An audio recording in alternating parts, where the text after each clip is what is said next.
Ahora vamos a ver otro tema que es facies. Las facies hacen referencia a la expresión fisonómica del paciente. La importancia del estudio de las facies radica en que nos puede orientar hacia una patología en un órgano, aparato o sistema y aún hacia una enfermedad, guiando la exploración en un sentido más conveniente. Forma parte de lo que se conoce en clínica médica como ojo clínico. Los factores más importantes que pueden determinar cambios en la fascia son el factor tegumentario, el factor muscular y el factor óseo. El factor tegumentario depende del espesor de la piel, de la cantidad de pigmento que tenga la piel, de la presencia de algún pigmento anormal. El muscular básicamente depende de que haya algún tipo de parálisis, que haya algún tipo de atrofia o de hipertrofia muscular. Y el óseo fundamentalmente tiene que ver con cambios en el tamaño de los mismos. Pueden tener aumento o disminución del tamaño. Una fascia normal se define como una fascia expresiva e inteligente, atenta, con la mirada vivaz, por tono armonioso y apropiado de los músculos faciales y externos de los ojos. Hay innumerable cantidad de fascias, de tipos de fascias. Yo les voy a traer algunas que tienen que ver con cambios de coloración de la piel, la fascia febril, la dolorosa, la ansiosa, la caquéctica, la mongólica, la adenoidea, la de las endocrinopatías, las neurológicas, algunas infecciosas, enfermedades del colágeno y renales. Aquí tenemos distintos tipos de fascia que tienen que ver con cambio de coloración de la piel. Tenemos la fascia pálida, que se produce en los pacientes sobre todo anémicos, donde vamos a ver palidez de piel y mucosas. La fascia ictérica, cuando aumenta la bilirrubina en sangre por encima de los 2 miligramos por ciento, vamos a ver este tipo de coloración en la piel y en las mucosas. Fíjense el color que tiene la esclerótica de esta paciente. La fascia rubicunda, que se produce ya sea por una disminución del espesor de la piel, por vasodilatación o por aumento de la cantidad de los glóbulos rojos. La fascia cianótica, que se produce por un aumento de la hemoglobina reducida en sangre por encima de los 5 gramos por ciento. Y esta, que es una fascia melanodérmica de color marrón, que es bastante característica de una endocrinopatía, que es la insuficiencia suprarrenal crónica o enfermedad de Addison.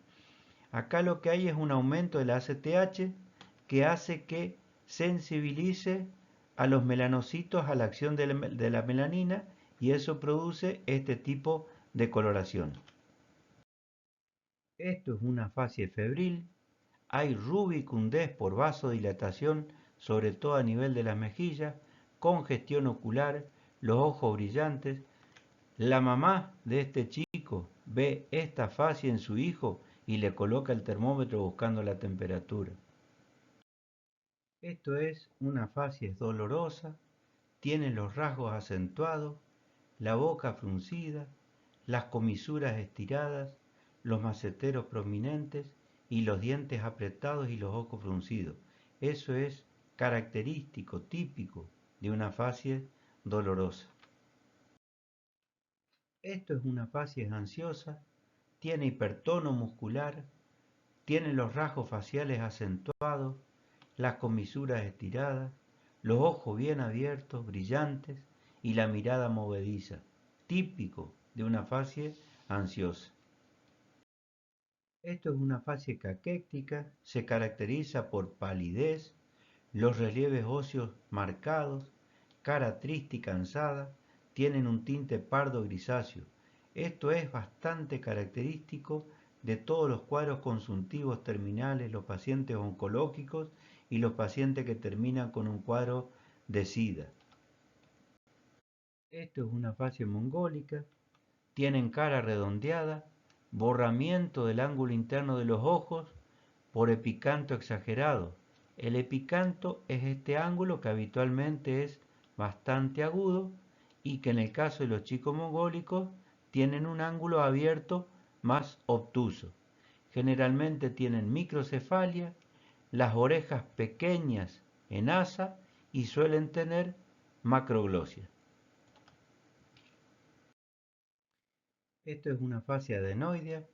Se caracteriza por la boca entreabierta, la cara alargada, la mirada adormecida, los pómulos aplanados, la nariz y el labio superior muy pequeños y prominencia de la dentadura superior por presencia de paladar ojival. Todo esto se produce por hipertrofia de las adenoides que dificultan el paso del aire en la parte superior a nivel de la rinofaringe. Dentro de las endocrinopatías tenemos la fascia del hipertiroidismo, que se caracteriza por los ojos bien abiertos, tiene aumento de la hendidura palpebral, aún los ojos están propulsados, tiene exoftalmos, la mirada fija y brillante y habitualmente tienen presencia de bocio. Esto es bastante característico de un tipo de causa de hipertiroidismo que es la enfermedad de Gray-Basedow.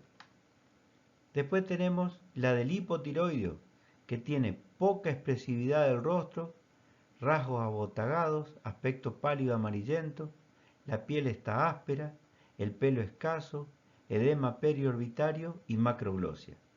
Esto se produce todo por la presencia de una mucoproteína en la piel que provoca un mixedema. Siguiendo con las endocrinopatías, vamos a ver ahora la fascia acromegálica. Esta fascia se produce en pacientes que tienen un tumor de hipófisis, tienen un adenoma productor de somatotrofina, que es la hormona de crecimiento, que actúa cuando el paciente ya cerró los cartílagos de crecimiento. Esto se produce en los adultos.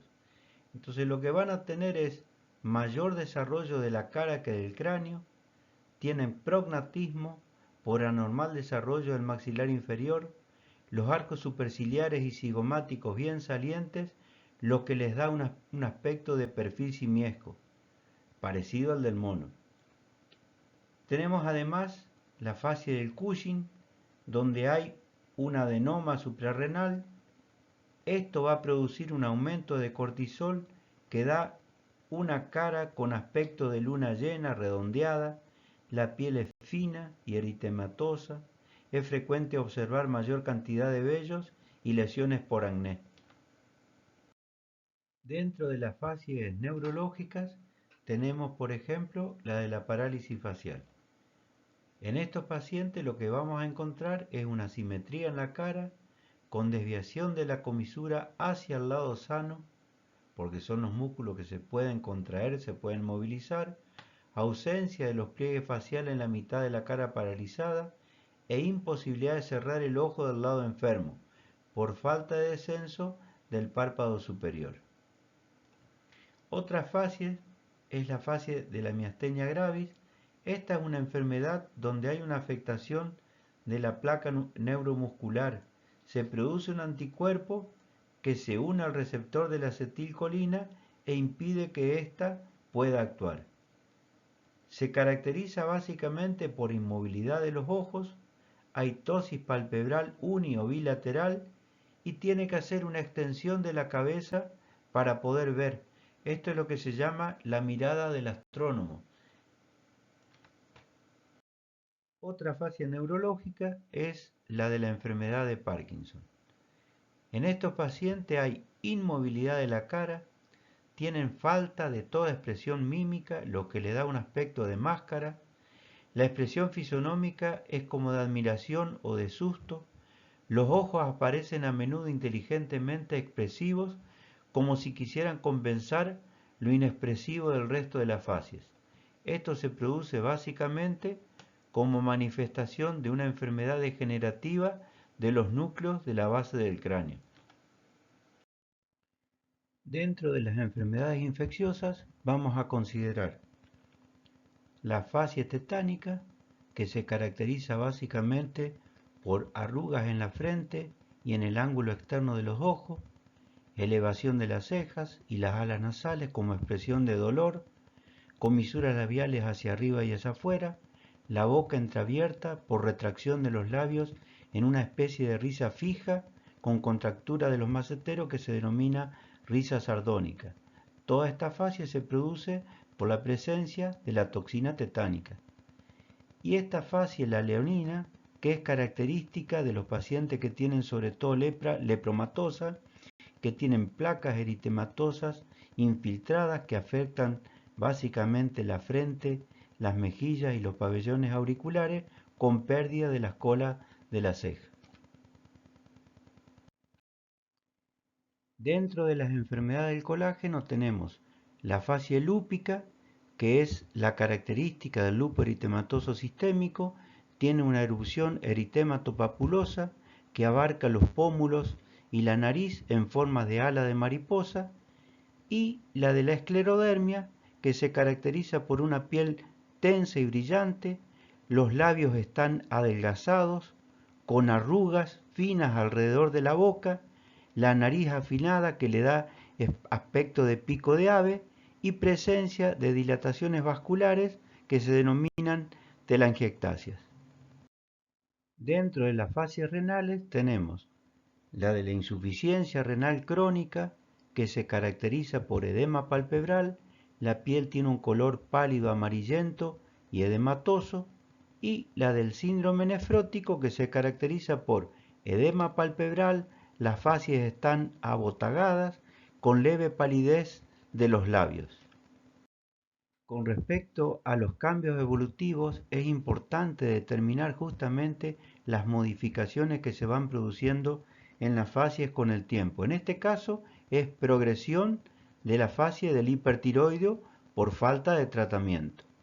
Esta es una paciente hipotiroidea que fue tratada y tiene este tipo de cambio en las fascias.